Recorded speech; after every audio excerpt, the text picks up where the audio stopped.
Puji Tuhan, selamat pagi. Kita bersyukur ya kepada Tuhan, hari ini kita diberi kesempatan untuk boleh ada di tempat ini, memuji, menyembah, bahkan mendengarkan kebenaran firman Tuhan. Dan saya percaya Tuhan ini ada di dalam kita ya, bukan di luar, tapi ada di dalam kita. Jadi apapun yang kita lakukan itu mulainya dari hati ya. Karena Alkitab katakan percuma mereka memuji aku, tapi dengan mulut mereka memuji aku, tapi hatinya jauh. Percuma mereka beribadah kepadaku, yang mereka ajarkan adalah ajaran-ajaran manusia, ya, bukan ajaran daripada Tuhan. Ibadah ada, ya, tapi ibadah yang hanya dilakukan secara bibir, ya, lakukan hanya di mulut saja, tapi tidak di dalam hati. Dan Tuhan itu roh, dia tinggal dalam hati kita, dia tahu ini keluarnya betul jujur dari hati atau tidak, itu Tuhan tahu ya. Kemudian saudara dikasih dalam Tuhan, ajaran yang kita ajarkan kepada jemaat ini ajaran dari Tuhan atau ajaran dari manusia atau dari setan. Karena kita tidak boleh langsung percaya orang yang berdiri di atas mimbar itu utusan Tuhan. Karena sekarang iblis juga masuk ya, merubah para rasul-rasulnya, merubah para hamba-hamba Tuhan untuk berdiri di mimbar, tapi yang dikabarkan bukan keselamatan, bukan kehidupan kekal, bukan untuk perjumpaan dengan Tuhan, tapi yang ditawarkan adalah bagaimana kalau ikut Tuhan sukses, berhasil dan lain sebagainya. Ini yang terjadi sekarang ini, dan kalau Anda melihat ini sangat marak, sehingga kita tidak bisa lagi melihat ini dari Tuhan atau bukan dari Tuhan. Sudah tidak bisa, semua ditelan mentah-mentah, sehingga rohani kita ini bertumbuhnya tidak baik gitu loh. Ada banyak kotoran yang masuk ya, yang kita makan. Ada banyak makanan-makanan yang tidak sehat yang kita makan, sehingga pertumbuhan rohani kita ini tidak bagus gitu loh. Kelihatan ya kita Kristen, kelihatan ya kita beribadah, tetapi Bapak Ibu Saudara kasih dalam Tuhan, rohani kita tidak bertumbuh dengan baik, sehingga tidak menjadi serupa dengan Tuhan. Pagi hari ini saya mau bicara tentang bagaimana kita menuju serupa dengan Tuhan ya, menjadi serupa dengan Tuhan. Mari kita coba membaca firman Tuhan di dalam kitab Matius pasal yang ke-17. Saya mulailah dengan ayat ini ya. Ini Matius pasal yang ke-17 ini di ayat awal-awal ini menceritakan waktu Yesus mengajak Petrus, Yakobus dan Yohanes. Mereka naik ke gunung ya, atau ke bukit untuk berdoa berempat. Mereka 4 orang di sana ya. Lalu Alkitab katakan tiba-tiba Yesus berubah. Berubahnya bukan dalam tubuh jasmani, tapi berubah dalam tubuh roh. Ya. Kita langsung aja lompat ya, kita baca ayat yang ayat 2 aja, mulai ayat 2 ya. Lalu apa? Yesus berubah rupa di depan mata mereka. Wajahnya bercahaya seperti matahari dan pakaiannya menjadi putih bersinar seperti terang. Yesus bukan berubah wajah, tapi berubah rupa. Dari manusia daging sepenuhnya menjadi manusia roh. Dan ini terbukti pada waktu Yesus bangkit. Ya. Manusia dagingnya lepas, yang hidup manusia roh ya Yesus. Manusia rohnya ini nembus tembok, bisa dipegang manusia rohnya. Bahkan sampai naik ke surga pun pakai manusia roh. Nah, manusia roh inilah yang dilihat oleh murid-muridnya. Tiba-tiba Yesus berubah rupa dalam manusia roh. Dan dalam manusia roh wajahnya terang bercahaya.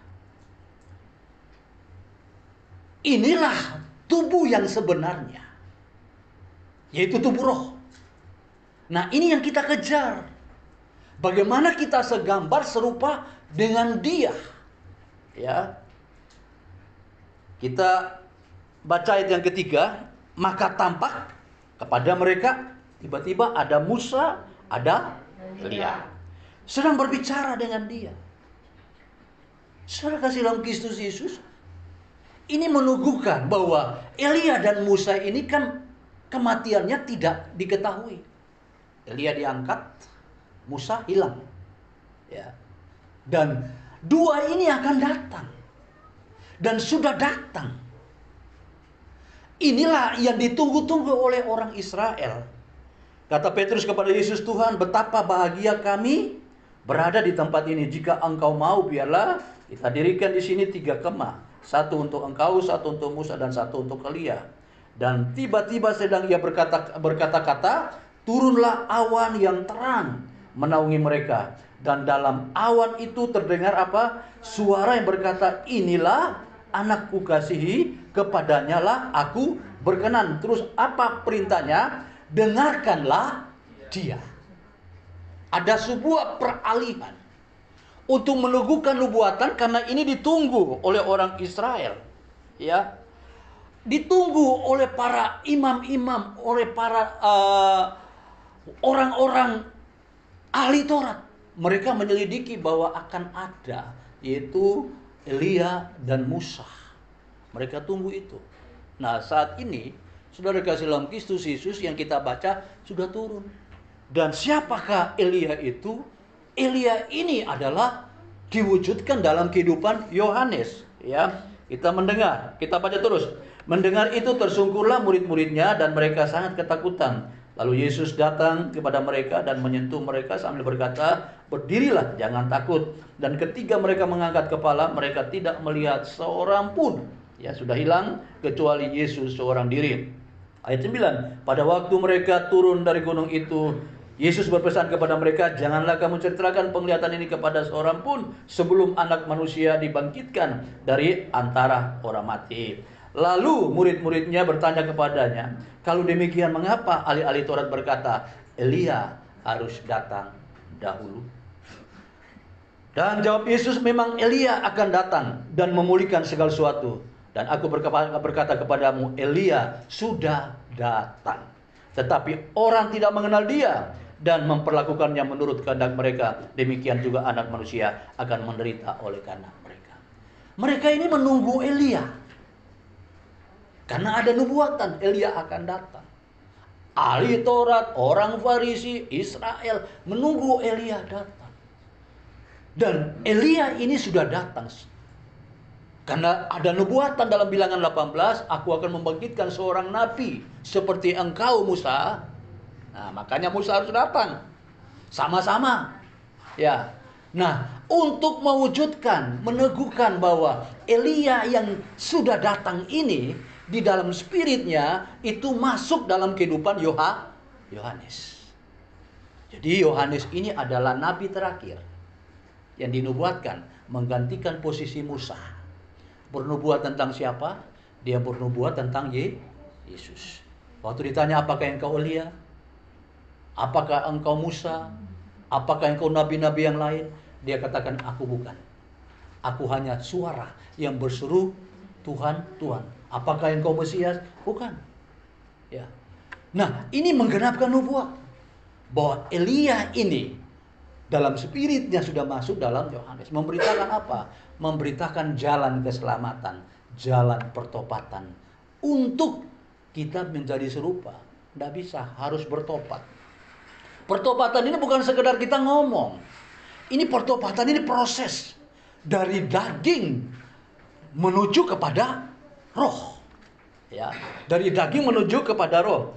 Nah, jadi yang dikatakan oleh suara itu, ya, dia ini anak Allah, dengarkanlah dia. Jadi sekarang ini kita mendengar suara Tuhan Yesus lagi. Bukan suara Musa lagi, bukan suara Elia lagi, karena suara nabi-nabi ini sudah digenapkan oleh Yesus. Dan sekarang ini kita mendengar suaranya Tuhan Yesus. Tuhan Yesus. Nah, Tuhan Yesusnya suaranya bagaimana? Kita lihat yang ditulis oleh para rasul-rasul ini.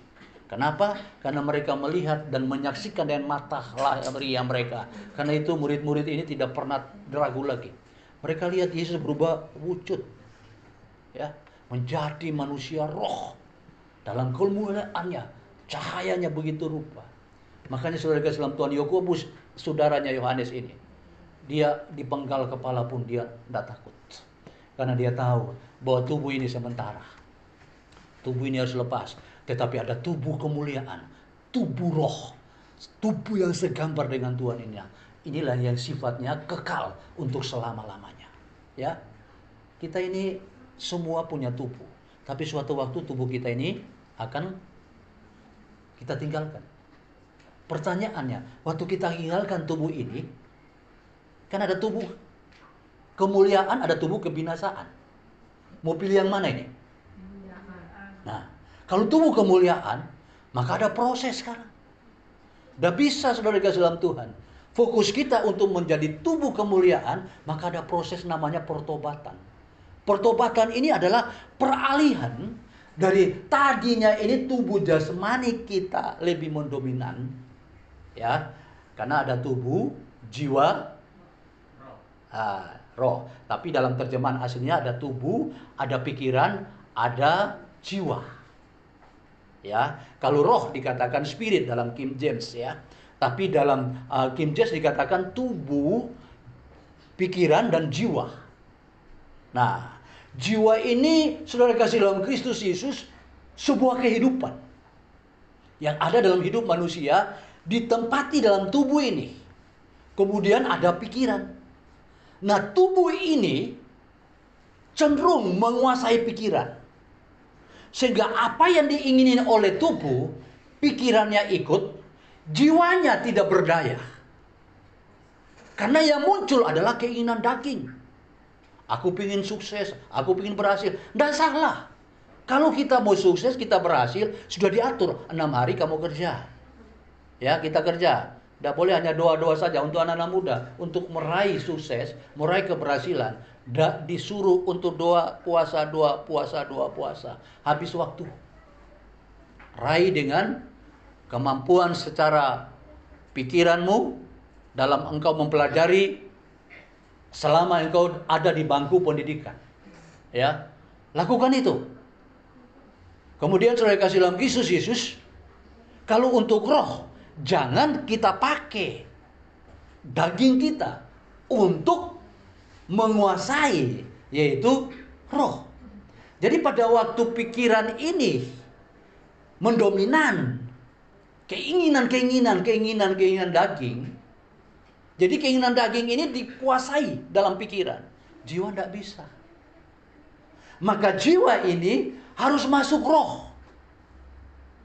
Waktu masuk roh, roh ini yang akan menghidupkan manusia kita yang sebenarnya. Manusia kita, manusianya Allah, manusianya Tuhan, untuk menundukkan manusia jasmani kita yang tadinya menguasai pikiran. Tubuh ini menguasai pikiran, jiwa tidak mampu. Nah, tak kala kita mulai hidup dalam roh, ya, maka roh ini, roh akan menguasai jiwa ini, akan hidup. Jiwa kita hidup di dalam roh yang Tuhan berikan, maka saudara kasih dalam Kristus Yesus, pikiran kita akan tunduk kepada jiwa kita, kepada roh kita. Tubuh kita akan tunduk kepada jiwa dan roh kita. Ada pertarungan tadinya dua, jiwa dan tubuh, roh, pikiran dan tubuh, kemudian jiwa dan roh. Kita memenangkan mana ini? Memenangkan pikiran kita dan tubuh atau memenangkan jiwa dan roh? Tapi saya percaya kalau roh ini, roh yang dari Tuhan, turun akan menguasai jiwamu dan akan membuat pikiranmu sama tubuhmu ini tunduk. Tidak ikuti apa yang menjadi keinginan-keinginan daging yang menguasai pikiran kita ini, tetapi keinginan jiwa. Jiwa ini ingin tenang, jiwa ini ingin selamat, jiwa ini perlu kekekalan, jiwa ini perlu bersama dengan Tuhan, jiwa ini perlu tubuh kemuliaan, jiwa ini perlu segambar dengan Tuhan, dan itu hanya mampu dilakukan oleh Tuhan. Ya, kita coba lihat di dalam kitab Kejadian, Kejadian pasal yang kedua. Ya, Kejadian pasal yang kedua.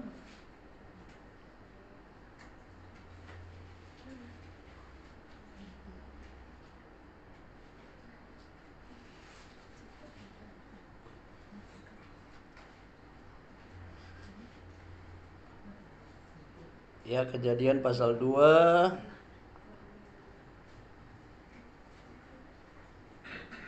ayat yang ke-7 dan nanti ayat yang ke-25 ya, kita akan baca ini ya. Kejadian pasal 2 ayat 7 dan 25. Ketiga itulah Tuhan membentuk manusia dari debu tanah dan menghembuskan napas hidup dalam hidupnya. Demikianlah manusia itu menjadi makhluk hidup. Jadi dia membentuk ya manusia dari tanah, itu terdiri dari tubuh ya, kemudian pikiran dan jiwa. Mereka hidup, tetapi kehidupan yang sebenarnya itu nggak ada. Nah, kehidupan yang sebenarnya itu tak kala ada hembusan roh, dikatakan nafas Allah. Tetapi waktu hembusan roh ini diberikan, mereka menjadi manusia yang hidup dalam kekekalan. Maka pada waktu itu, saudara kasih dalam Tuhan, manusia tidak bisa dibatasi oleh waktu. Di Taman Eden, tak kala mereka hidup dalam roh, itu tidak ada batasan waktu. Kapan ada batasan waktu? Tak kala ada iblis masuk, mempengaruhi mereka, dan mereka jatuh. Ya, karena Tuhan katakan dengan larangan di Taman Eden. Jangan kamu makan segala pohon ini, boleh kamu makan, buah pohon ini kamu makan, tapi pohon yang di tengah-tengah itu pengetahuan baik dan jahat jangan kamu makan.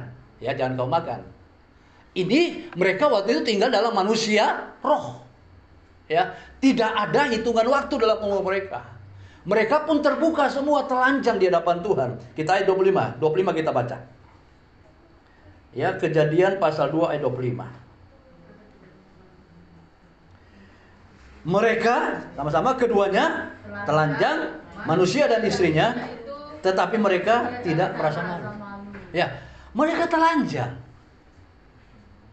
Ada dua pengertian. Pengertian ini yang pertama saya lebih ngambil di poin yang pertama adalah semuanya terbuka.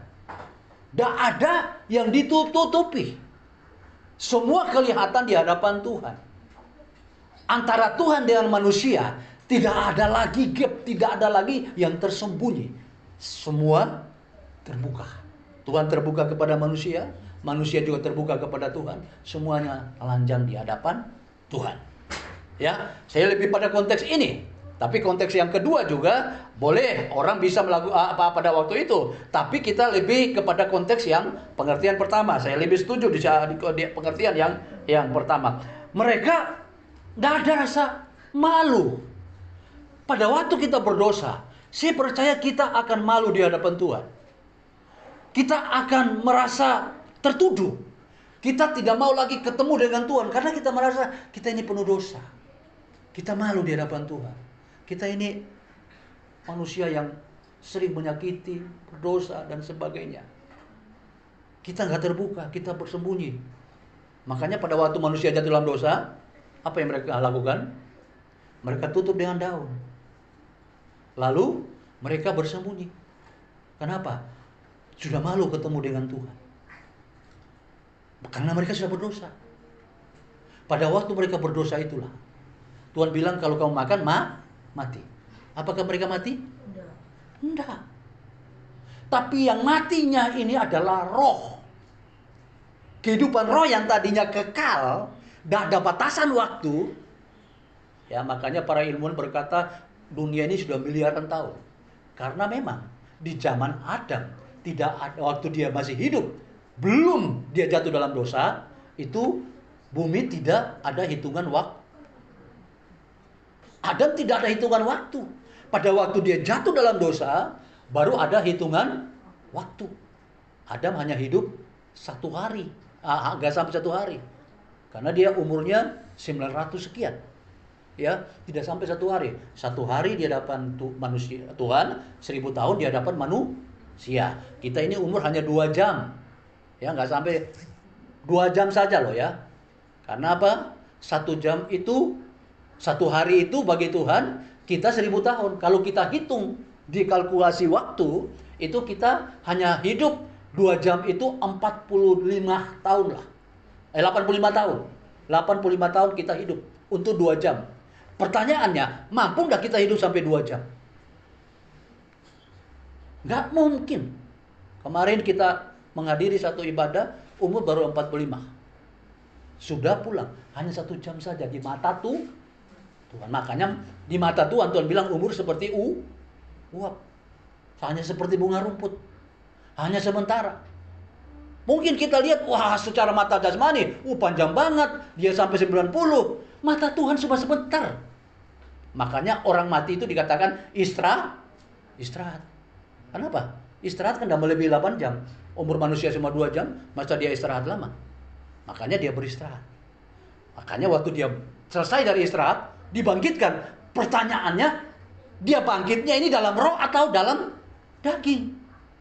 Kalau dalam roh, kebangkitan pertama menjadi bagiannya untuk bertemu dengan Tuhan. Tetapi kalau dia tidak hidup serupa dengan Tuhan, hidup dalam kehendak Tuhan, maka dia masuk dalam kebangkitan yang kedua. Kebangkitan kedua dipersiapkan di mana? Yaitu masuk di dalam neraka yang kekal.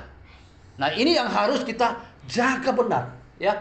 Bertobat. Jadi kita bertobat ini betul-betul kita berubah. Kata pertobatan ini, kita harus matikan manusia jasmani kita. Kita harus hidupkan manusia roh kita. Karena manusia ini mati, manusia jasmani ini mati. Yesus bilang kalau kamu melanggar, kamu mati.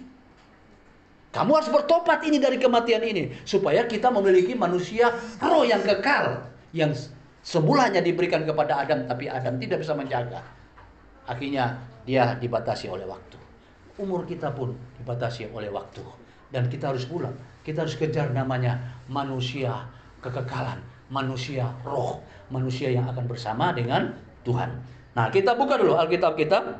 Kita baca di dalam Roma pasal yang ke-8 ayat yang ke-29. Roma pasal 8 ayat 29. Kita baca. Ya, sebab apa? Semua orang yang dipilihnya, yang dipilih Tuhan loh ya. Bukan dipilih manusia atau memilih seperti kita ini yakin kita dipilih Tuhan, ya. Kalau kita dipilih Tuhan ada kriteria. Murid-murid dipilih Tuhan ada kriteria enggak? Murid-murid dipilih Tuhan itu ada kriteria.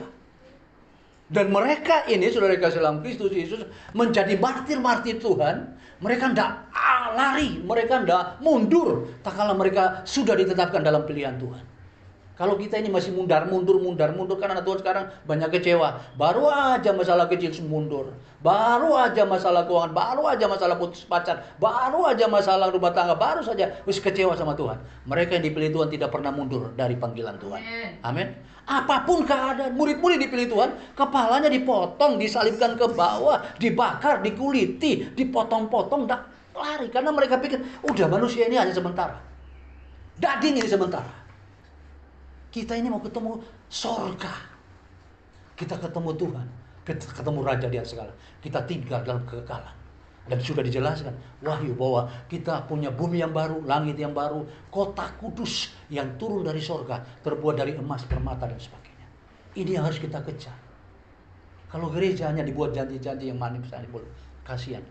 Jemaat ini akan ketinggalan, saya minta maaf. Jemaat akan ketinggalan pikirnya dia ketemu Tuhan. Tapi saudara, pada waktu kita meninggal, kita tidak akan ketemu dengan Tuhan karena kita masuk pada kebangkitan yang kedua. Karena apa? Yang kita kejar cuma jasmani. Ini loh. Kalau jasmani butuh ini kan. Sekarang saya tanya. Percaya nggak? Kita dalam diri kita ini ada Roh Kudus? Percaya. Pertanyaan saya yang kedua. Roh Kudus ini maunya apa? Roh dalam diri kita ini roh maunya apa? Nah, ya, dia mau duit enggak? Mau gedung enggak? Rohnya itu mau bangunan enggak? Roh mau mobil enggak? Roh ini mau supaya dia menjadi serupa dengan Tuhan. Roh ini mau hidup dalam kebenaran. Nah, orang manusia roh kadang-kadang ngomongnya ngawur. Saudara-saudara, manusia roh itu gampang. Kalau kita ada roh dalam diri kita, kita tinggal bilang sama Bapak, Bapak, aku punya utang sekian M. Loh, roh dihubungkan berarti roh ini masih butuh duit. Roh siapa itu? Roh setan. Kalau masih butuh itu, duit. Bukan kita tidak butuh duit loh, kita butuh. Tapi ada bagiannya. Yuk kerja. untuk dapat duit, kerja. Kalau enggak kita kalah, karena janjinya sama. 6 hari kita kerja. Orang di luar sana juga 6 hari kerja. Kalau dia dapat, masa kita nggak dapat? Kita harus demikian juga. Nah, kalau kita rubah, ya jangan salahkan Tuhan. Kalau kita juga nggak dapat pertolongan. Kita sambil bekerja, kita minta pertolongan Tuhan. Tuhan tolong agar pekerjaan saya ini boleh berjalan dengan lancar. Jadi nggak salah, saya bekerja sambil saya minta pertolongan daripada Tuhan. Nggak ada yang salah. Karena kita melakukan apa yang menjadi perintah Tuhan. Yang salah itu kita minta Tuhan, gak ada mobil, kita tumpang tangan punya mobil. Nah, gak ada kerjaan tapi mobil ini pindah, nah kan? Kemudian saudara kasih dalam Tuhan, kita berdoa untuk dompetnya orang yang duitnya banyak, dalam nama Yesus, Bapak ini punya uang banyak, pindah dalam nama Yesus. Nah ini kan salah bim, saudara kasih dalam Tuhan, berak gitu kan? Kan banyak seperti itu, nggak punya rumah tumpang tangan, jadi kemana-mana gitu aja saudara kasih. Ini pengajaran setan. Tapi orang Kristen banyak yang percaya, akhirnya menjadi Kristen yang malas. Saudara kasih dalam Tuhan. Tapi saya berdoa anak-anak muda di sini menjadi Kristen yang betul-betul mengerti panggilan Tuhan. Kerja untuk Tuhan. Jadi kita enak, ya. Kita enak saudara kasih dalam Yesus mencari Tuhan. Jadi pada waktu kita bekerja, kita cari Tuhan. Aku ini kerja, Tuhan tolong supaya aku dibuka jalan. Gak salah, itu gak salah, karena kita bekerja. Yang salah tadi saya bilang, nggak ada kerjaan, terus ini. Tapi kalau kita nggak ada kerjaan, Tuhan tolong supaya buka jalan, supaya saya dapat bekerja, juga ada salah. Yang salah itu yang tanpa pekerjaan, terus tumpang tangan sana, tumpang tangan sini, minta sana, minta sini, habiskan waktu, dan akhirnya nggak dapat sesuatu. Itu yang salah. Ya, yang salah. Akhirnya kita melihat orang-orang yang di luar sana lebih berhasil daripada kita. Mereka lebih sukses daripada kita. Makanya saya kerap kali kalau bilang berkhotbah di atas mimbar hanya bicara gitu. Kita malu sama orang dunia kaya. Saudara kasih dalam Tuhan, kita ini cari Tuhan hanya supaya kamu diberkati berlimpah-limpah. Malu Tuhan ini jadi berhala. Masa Tuhan sorga ini saudara kasih dalam Tuhan urusannya sama duit? Apalagi saudara kasih dalam Tuhan, kasih sama Tuhan supaya kamu diberkati. Bisa, Tuhan ini mata duitan, saudara. Sekarang ini dibuat Tuhan jadi mata duitan, sorry.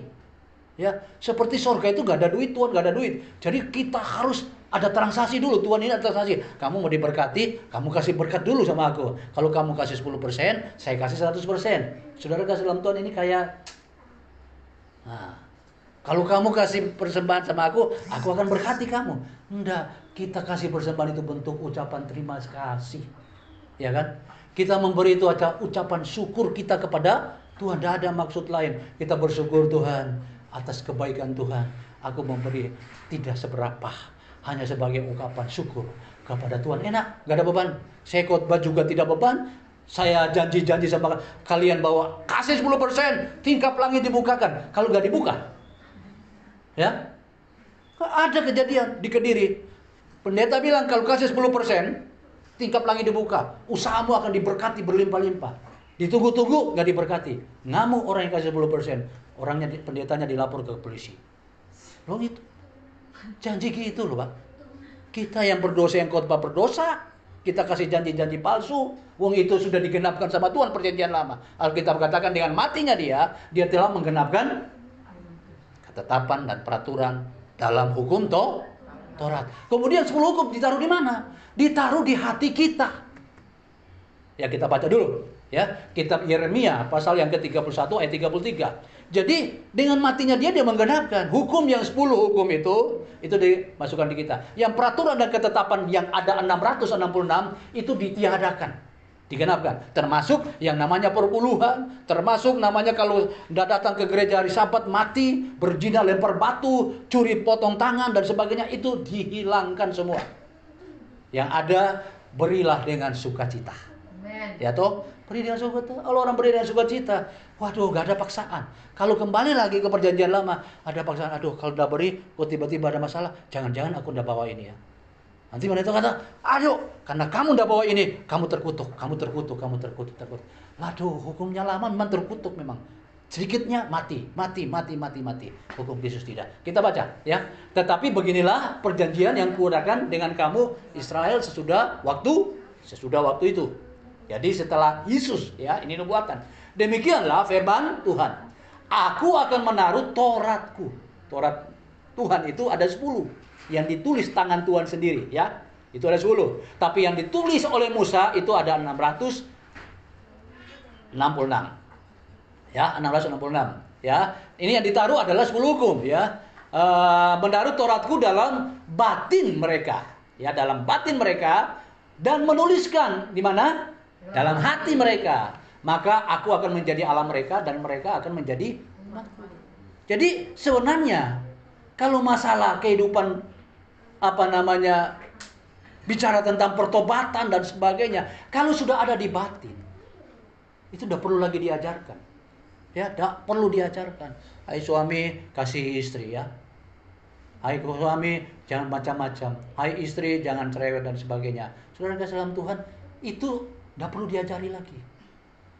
Moral-moral itu tidak perlu dihadapi. Sebenarnya karena apa? Kita ini sudah ada Taurat di dalam.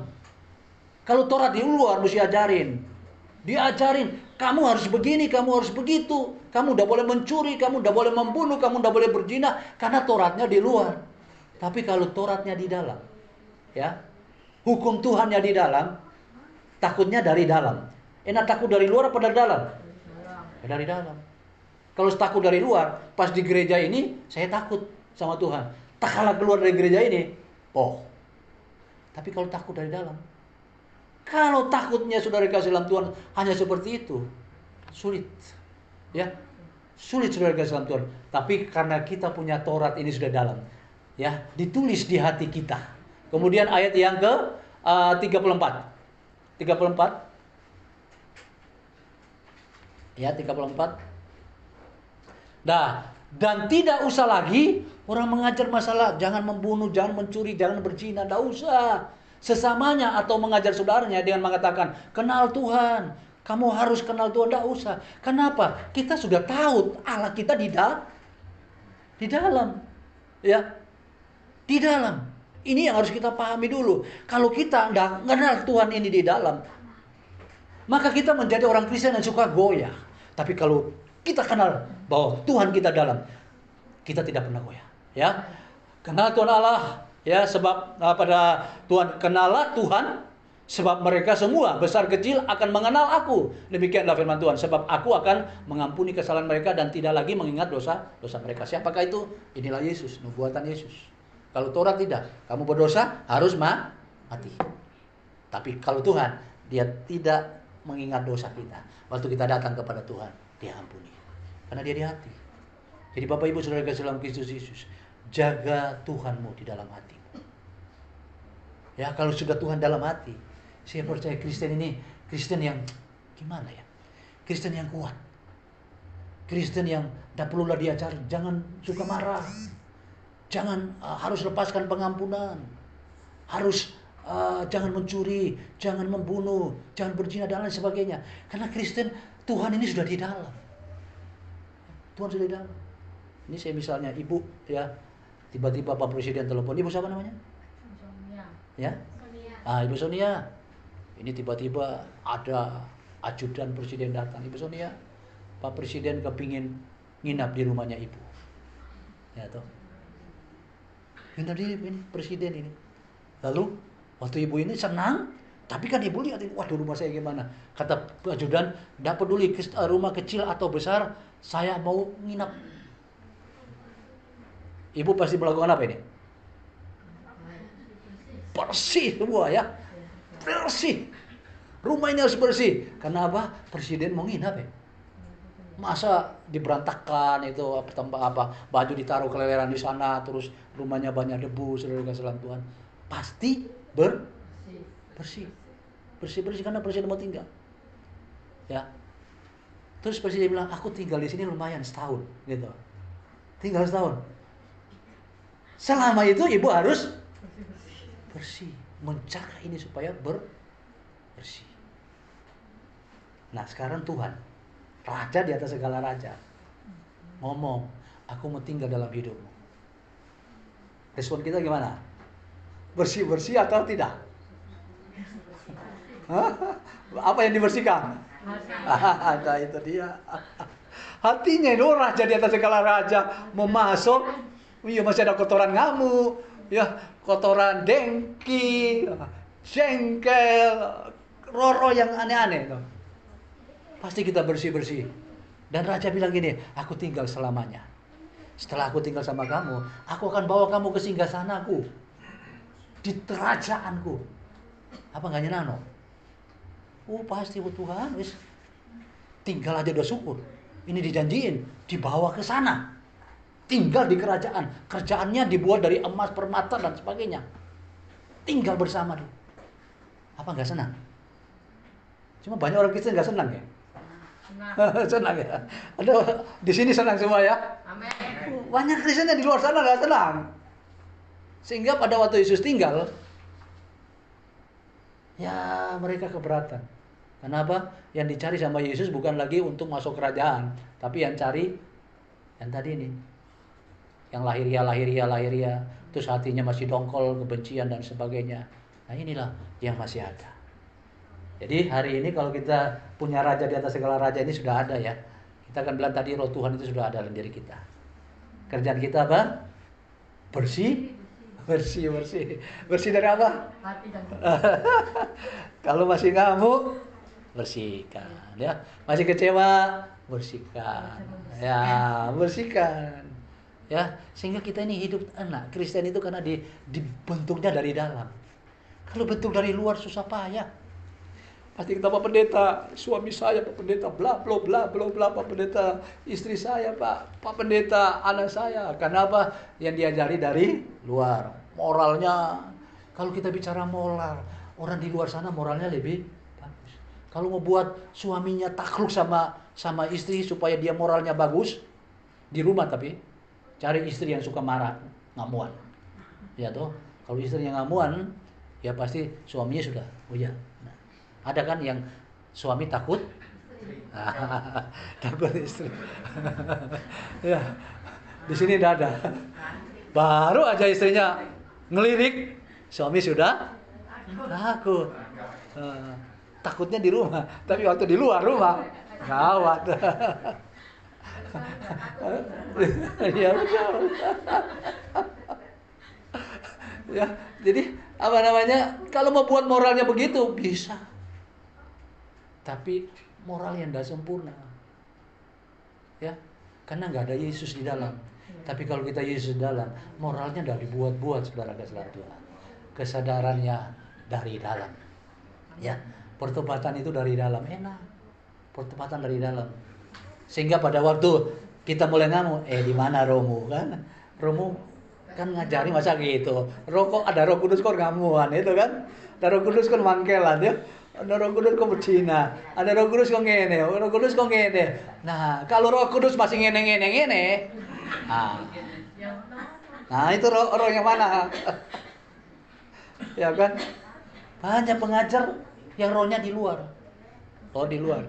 Karena ini sudah menjadi konsumsi umum. Ini maaf, konsumsi umum. Kita kan baru dengar berita itu kan, yang di Sidoarjo itu kan. Beritanya gimana? Ya, khotbahnya sih enak. Gitu ya. Tapi karena rohnya masih di luar, bukan di dalam.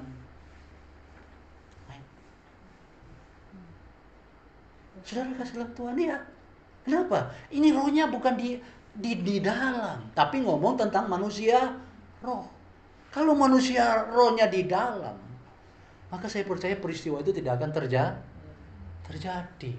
Masa roh suka mukulan? Roh Kudus tapi suka mukulan. Roh Kudus suka tengkaran. Roh Kudus suka gini, suka gitu, suka gini.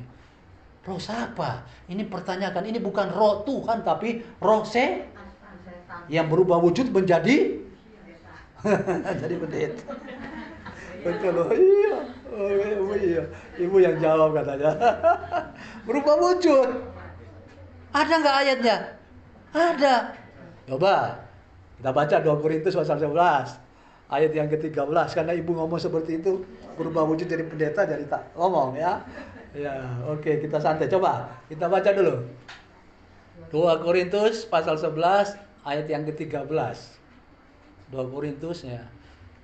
Apa katanya? Sebab orang-orang itu nah ini. Sebab pendeta-pendeta itu adalah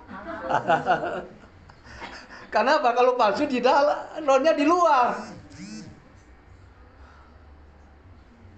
Masa roh mata duitan, masa roh suka mukulin, masa roh suka ngamuan, masa roh gini, Nona.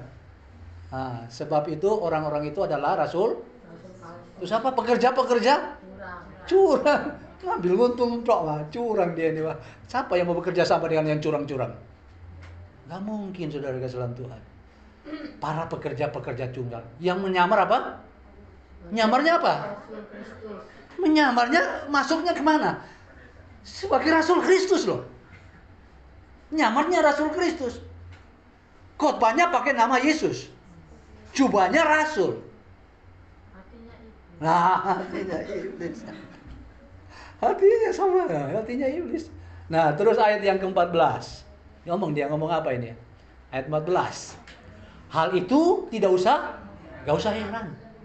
Kalau gitu gak usah heran. Kalau kita sudah belajar manusia roh, kita sudah tahu manusia roh, gak usah heran. Kalau ada seperti itu rohnya di luar. Dan roh yang masuk dalam dia, itu bukan roh Tuhan, tapi roh setan. Sebab iblis pun menyamar sebagai malaikat terang. Ush.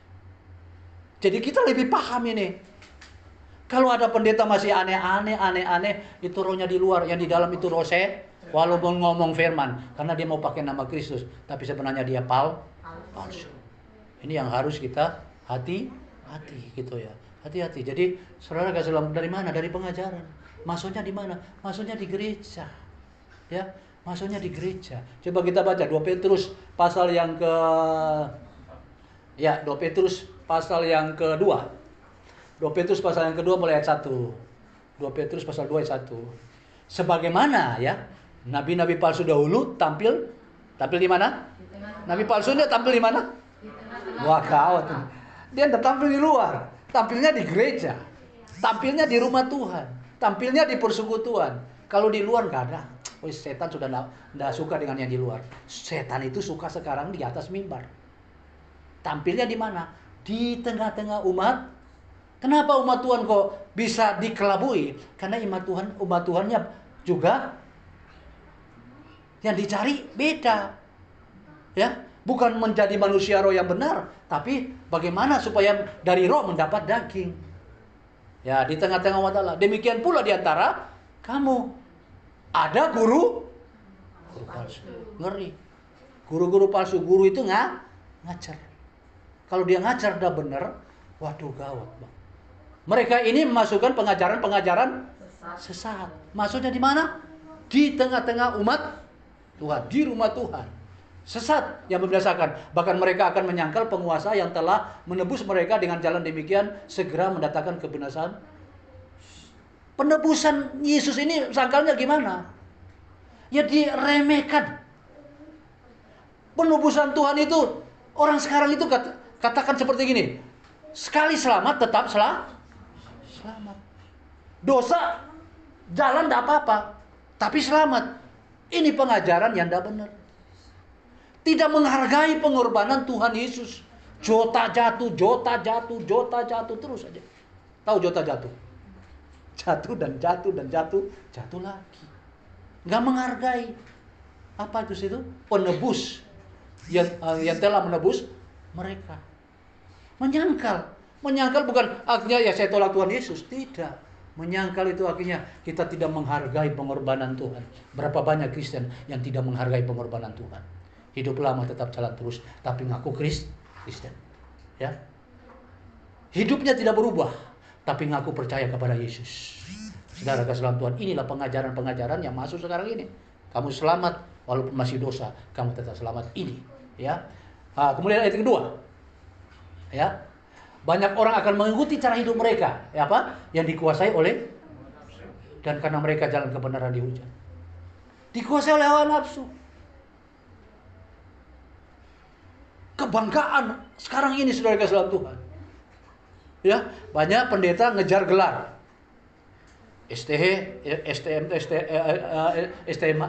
SMTH, doktor, prof, kan ngejar kan? Beda sama Rasul Paulus. Semua gelar yang dia ada pada dia, yang diajarkan oleh Gamaliel. Guru yang luar biasa. Rasul Paulus 3/4 surat yang dia tulis. Rasul Paulus yang luar biasa. Dia campakkan semua gelar. Tak kala orang menjadi gelar, orang menjadi sombong. Akhirnya diselidiki, Yesus itu bukan Tuhan. Tuhan itu senior, junior, ada yang senior. Sudah jelas, Yesus datang menggenapi nubuatan kok. Dia panggil Bapa itu karena mau mengatakan kepada orang Israel, tulisan-tulisan Bapa itu banyak di sana. Terus anak, itu tulisannya di sana, dia lagi contohkan. Dia adalah Bapa, dia adalah Tuhan. Dia adalah anak, dia adalah Bapa. Jadi satu kesatuan ya dalam diri dia.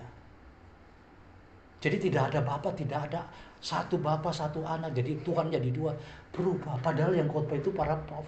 Padahal ini kalau diajarkan, dah bisa. Kita ini tubuhnya siapa? Tubuh kita ini contohnya, tubuh kita ini terdiri dari apa?